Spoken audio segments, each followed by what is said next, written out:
آج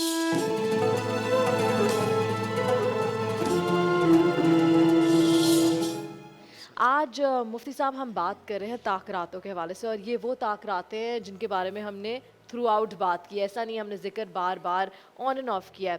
دیکھیں پہلے زمانے میں لوگوں کی لمبی لمبی عمریں ہوا کرتی تھی.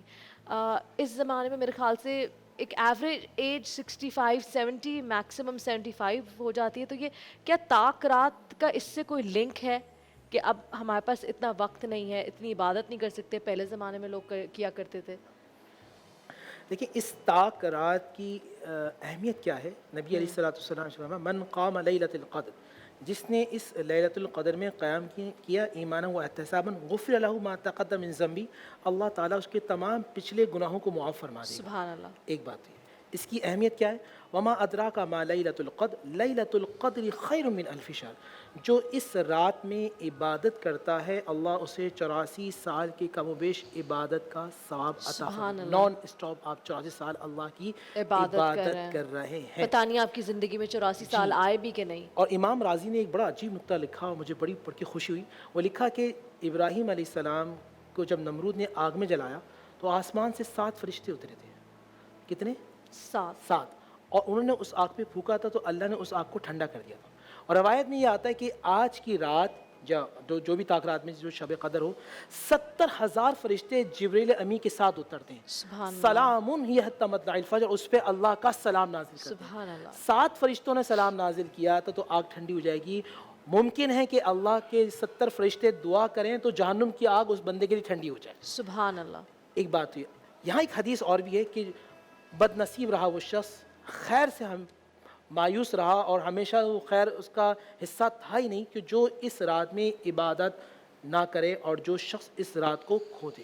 مجھے کبھی کبھی ایسا لگتا ہے قرآن مجید میں ایک پتہ کوئی واقعہ ہے کہ جب اللہ نے اس کائنات کو بنانے سے پہلے فرشتوں سے کلام کیا اور کہا تھا وَإِذْ قَالَ رَبُّكَ لِلْمَلَائِكَةِ إِنِّي جَاعِلٌ فِي الْأَرْضِ خلیفہ، میں اس کائنات میں اپنا خلیفہ بنانا چاہتا ہوں. تو فرشتوں نے نحن نسبح بحمدک، ہم تیری عبادت کرنے والے ہیں، ہم تیری ریاضت کرنے والے ہیں. ان کو کیوں بنائے گا؟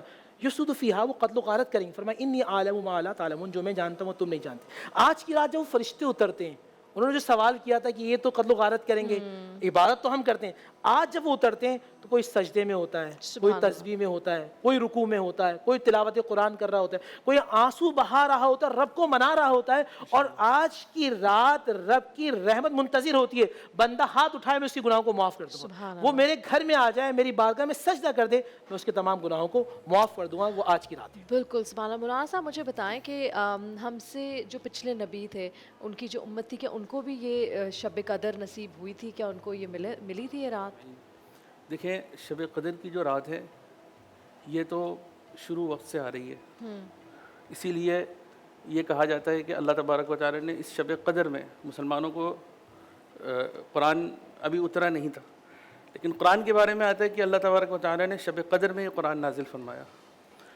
تو شب قدر کی رات پوری دنیا جب سے شروع ہوئی ہے تب سے موجود ہے، لیکن اس امت کے لیے یہ خصوصیت ہے کہ یہ رات جو تھی اس کا کسی کو بتایا نہیں گیا تھا کہ سال کے کون سے دن میں یہ رات آتی ہے. اگر کوئی شخص اس رات کو پانا چاہتا تو اس کے لیے ضروری ہوتا کہ سال کے 365 دن وہ عبادت کرے، وہ ریاضت کرے، تو اس کو یہ رات مل جائے گی. اور ظاہر ہے یہ بہت مشکل کام ہے کہ کوئی شخص پوری سال محنت کرے، کوئی رات ایسی آ جائے کہ وہ بیمار پڑ جائے، وہ نہیں کر سکتا، کوئی مجبوری آ جائے، نیند آ جائے. بالکل. لیکن اس امت محمدیہ کے ساتھ اللہ تبارک و تعالیٰ کا ایک خاص کرم یہ ہوا کہ پہلے حضور پاک علیہ الصلوۃ والسلام کو صرف اتنا بتا دیا گیا کہ یہ رات جو آتی ہے وہ رمضان کریم میں آتی ہے. اب 30 دن سال بھر میں سے اب 30 دن متعین ہو گئے کہ آپ سال بھر عبادت نہ کریں لیکن کم از کم 30 دن اگر پابندی سے عبادت کر لیں تو آپ کو یہ رات مل جائے گی. اس کے بعد حضور پاک علیہ الصلوۃ والسلام اعتکاف میں بیٹھے، اور اعتکاف میں اسی لیے بیٹھے کہ آپ نے فرمایا کہ میں اس رات کو تلاش کروں گا. چنانچہ پہلے سال آپ 10 رات آپ نے جو ہے وہ اعتکاف فرمایا، وہ رات آپ کو ملی نہیں. اس رات کی کچھ نشانیاں بتا دی گئی تھی، تو ان 10 راتوں میں آپ کو وہ رات نہیں ملی. پھر آپ علیہ الصلوۃ والسلام نے اگلے سال دوسرا عشرہ رمضان کا جو تھا اس میں آپ نے اعتکاف فرمایا اور اس میں تلاش کرنے کی کوشش کی اس رات کو. جو آپ کو علامات بتائی گئی تھیں وہ علامات ان راتوں میں بھی نہ ملی. لیکن حضور پاک علیہ الصلوۃ والسلام کی جو یہ محنت تھی پہلے عشرے کی اور دوسرے عشرے کی، اس کی بنیاد پر اللہ تبارک و تعالیٰ نے یہ کرم فرمایا کہ آپ کو یہ خبر دے دی کہ یہ رات تیسرے عشرے میں ہے، سبحان اللہ. اور آپ علیہ الصلوۃ والسلام نے اگلے سال 20 دن کا اعتکاف فرمایا. پہلے 10 دن آپ نے دوسرے عشرے کا اعتکاف کیا، پھر جب آپ کو یہ خبر دے دی کہ نہیں یہ آخری 10 راتوں میں یہ ایک رات ہے، تو آپ نے اس سال 20 رمضان اعتکاف فرمایا. اور پھر آپ علیہ الصلوۃ والسلام کو یہ خبر بھی دے دی گئی کہ ان 10 راتوں میں سے کون سی رات ہے. ہمارے لیے آسانی کی. ہماری اتنی آسانی کرنے کی کوشش کی گئی. آپ علیہ الصلوۃ والسلام گھر سے باہر تشریف لے کے گئے صحابہ کرام کو خوشی میں بتانے کی کہ اللہ تعالیٰ نے مجھے بتا دیا ہے کہ یہ کون سی رات ہے. لیکن وہاں پہ کچھ بحث ہو گئی، بحث و مباحثہ چل رہا تھا، تو آپ علیہ الصلوۃ والسلام کو یہ جو حکم خبر دی گئی تھی وہ بھلا دیا گیا. تو اور پھر اس کی اب بھی مولانا صاحب یہ بات ہوتی ہے، آپا ہمارے ساتھ موجود ہے، زیادہ تر لوگ کہتے ہیں 27ویں، اور زیادہ تر عبادت بھی 27ویں کو کی جاتی ہے، تو اس کے بارے میں آپ کیا کہیں گے؟ بسم اللہ الرحمن الرحیم. دیکھیے 27ویں کے لیے اصل میں ایک واقعہ ہوا تھا.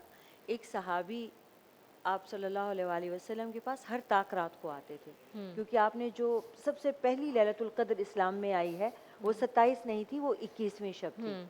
تو وہ آپ صلی اللہ علیہ وسلم نے اس کی یہ نشانی بتائی تھی کہ مجھے دکھایا گیا کہ میں جو سجدہ کر رہا ہوں میرے ماتھے پہ کیچڑ لگی ہے.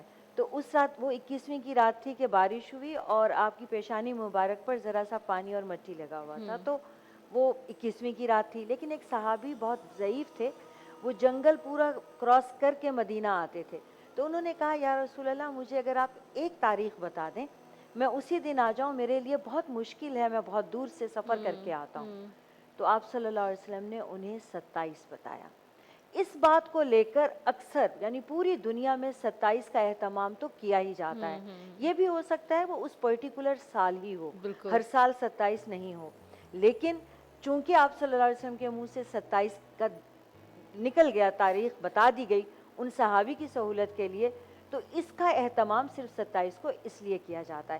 اور ایک دو اور وجوہات بھی ہیں. جب علماء تاریخ پہ جاتے ہیں نا کہ تاریخ دیکھیں، اس وقت تو ہجری کا سال متعین نہیں ہوا تھا. تو جب غار ہیرا میں آپ صلی اللہ علیہ وسلم اعتکاف کی حالت میں تھے اور قرآن کا نزول ہوا ہے اور پہلی وحی نازل ہوئی ہے، تو یہ امید واثق ہے کہ وہ بھی 27ویں تھی. تو اس لیے پھر 27 کی طرف زیادہ وہ بنتی ہیں نشانیاں. ورنہ بات یہ ہے کہ کبھی 21، کبھی 23، کبھی 25، کبھی 27، کبھی 29. اور ہمارے لیے ہر طاق رات یعنی یہ 5 راتیں عبادت کا اہتمام کرنا بہت ضروری ہے. حضرت عائشہ فرماتی ہیں کہ رسول اکرم صلی اللہ علیہ وآلہ وسلم آخری عشرہ کی کسی طاق رات نہ خود سوتے تھے اور نہ ہی گھر والوں کو سونے دیتے تھے. یا اللہ، آپ جگاتے تھے اور جاگتا رہنا کہتے تھے. اور پھر حضرت عائشہ نے پوچھا کہ مجھے بتائیے کہ اگر مجھے شب قدر مل جاتی ہے تو میں کیا کروں؟ آپ نے انہیں دعا سکھائی کہ کہو اللہم انکا عفو کریم تحب العفو فاعف عنی. اے اللہ تو بہت سراپے عفو و کرم ہے، معافی کو پسند فرماتا ہے، مجھے معاف کر دے. بالکل. ثروت عسکری آپا ہمارے ساتھ موجود ہے. ثروت آپا، اب اگر کسی کو یہ رات ملتی ہے، انشاءاللہ لگ رہا ہے تمام مسلمانوں کو یہ رات نصیب ہو، اب جب بیٹھتے ہیں آپ خاص طور پہ کیا عبادت کریں، اس عبادت کے ساتھ ساتھ کون سے نیک عمل ہیں جو آپ کو کرنے چاہیے؟ آپ کا یہ سوال کہ ہم کیا کیا کر سکتے ہیں ان طاق راتوں میں، بالخصوص آج کی رات میں، تو یقیناً یہ جو آپ کا سوال ہے اس میں بہت کچھ، یعنی ذکر اور اذکار کی بہت زیادہ تاکید کی گئی، نمازوں کی بہت زیادہ تاکید کی گئی. ماہ رمضان مبارک کیونکہ بہار قرآن کا مہینہ قرار پایا، لہٰذا قرآن مجید کی تلاوت کا ثواب قرار دیا گیا. لیکن سب سے زیادہ جو جس کی طرف ہماری توجہ ہونی چاہیے وہ ہے کہ دینی مسائل کا حل معلوم کرنا چاہیے.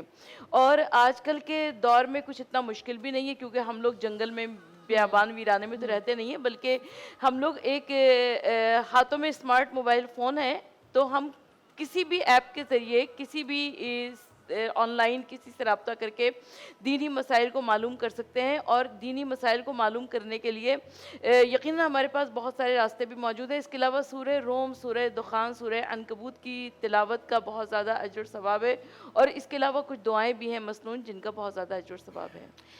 یہاں وقت ہوا ایک چھوٹی سی بریک کا، بریک کے بعد ہم واپس حاضر ہوں گے۔ اکثر لوگ کیا کرتے ہیں کہ وہ ان خاص دنوں میں کچھ اپنی زکوٰۃ، کچھ اپنے صدقات الگ کر کے رکھتے ہیں اور نکلتے ہیں، ڈھونڈتے ہیں سفید پوش لوگوں کو یا کسی کو کھانا کھلاتے ہیں، کیونکہ ظاہر سی بات ہے ہر کوئی مدد کرنا چاہتا ہے اور اپنے اجر میں انکریمنٹ بھی چاہتا ہے۔ تو ہو سکتا ہے کہ آج آپ میں سے بہت سارے لوگ یہ کام بھی کریں، ہو سکتا ہے کوئی منتظر ہو، شاید اس کی عید اس سال ممکن نہیں ہو، اور ہو سکتا ہے آپ کی تھوڑی سی مدد سے، آپ کی تھوڑی سی رقم سے اس کے چہرے پہ خوشی آ جائے، اس کے گھر والوں کے لیے اچھے سے عید کے کپڑے آ جائیں۔ وقت ہوا ایک چھوٹی سی بریک کا، بریک کے بعد ہم واپس حاضر ہوں گے۔ دیکھتے رہیے نور الرحمان عشق رمضان۔ مولاي صل وسلم